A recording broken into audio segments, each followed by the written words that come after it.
Sudah diketahui jika banyak orang jengkel dengan tingkah Aldi Taher yang suka mengada-ngada.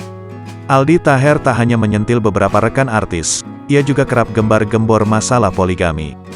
Namun, belum lama ini, Aldi Taher mengaku akan melamar Barbie Kumalasari jadi istri keduanya.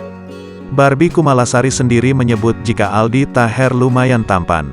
Kendati demikian, banyak yang menilai bahwa keduanya memang sangat cocok. Namun, kini Barbie Kumalasari menolak mentah-mentah dan Barbie mengaku tak mau dengan Aldi Taher.